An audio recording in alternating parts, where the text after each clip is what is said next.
আজকে তোমাদের সঙ্গে একটা রেসিপি শেয়ার করব। রেসিপিটা হচ্ছে টমেটো কেচাপ বা টমেটো সস বাড়িতে কিভাবে সহজ পদ্ধতিতে বানাবে এবং সেটা টেস্টিও হবে।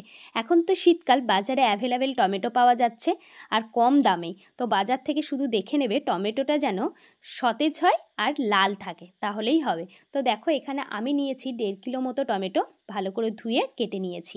তারপর কড়াইয়ে দিয়ে কিছুটা জল দিয়ে নুন দিয়ে ঢাকা দিয়ে দিয়েছি। বেশি জল দেওয়ার দরকার নেই, কারণ টমেটো থেকে প্রচুর পরিমাণে জল বেরোয়। তারপর দিয়েছি কয়েক কোয়া রসুন আর পেঁয়াজ, তার সঙ্গে আদার কুচি, ভালো করে নেড়েচেড়ে ঢাকা দিয়ে রেখে দিয়েছি। 10-15 মিনিট মতো এটা সিদ্ধ হবে। তো দেখো, এখন আমার টমেটোটা পুরো সিদ্ধ হয়ে গেছে। ঠান্ডা হতে দেবো কিছুক্ষণের জন্য, ঠান্ডা না হলে এটা পেস্ট করা যাবে না। তাই ঠান্ডা হয়ে গেছে, এখন মিক্সার গ্রাইন্ডারে দিয়ে দিয়েছি, পেস্টও করে নিয়েছি। দেখো কতটা স্মুথ পেস্টটা হয়েছে। কিন্তু যে টমেটোর দানাগুলো সেগুলো থেকে গেছে, তাই ছাঁকনির সাহায্যে ভালো করে ছেঁকে নেব পাল্পটা। দেখো, এখানে টমেটো কেচাপের পাল্পটাকে এখানে রেডি করে নিয়েছি।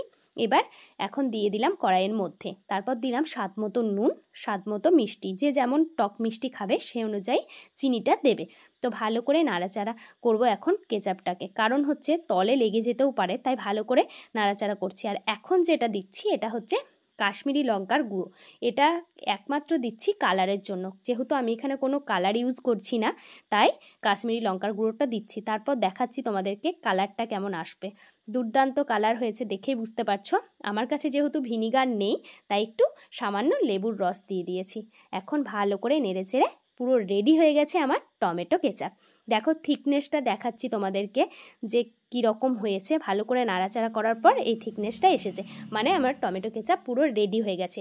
তাও যদি না বুঝতে পারি, ওই জন্য একটা প্লেটে দিয়ে দিলাম কেচাপটা।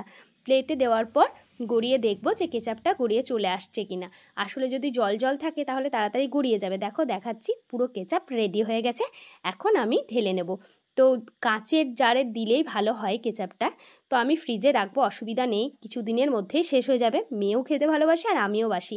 তো এখানে দুটো কৌটো নিয়েছি, ছোট ছোট রেখে দিয়েছি। একটা কেচাপের কৌটো নিয়েছি আর একটা ছোট কৌটো ছিল, সেটাতেই রেখে দিয়েছি। তোমরা এটা কাঁচের জারে রাখবে, তাহলে অনেক দিন থাকবে। তো দেখো কেচাপ তো পুরো রেডি হয়ে গেছে, এখন রেখে দেব ফ্রিজে। তো কেমন লাগলো আজকের ভিডিওটা জানিও, আর ভালো লাগলে একটা লাইক, কমেন্ট, শেয়ার করে দিও।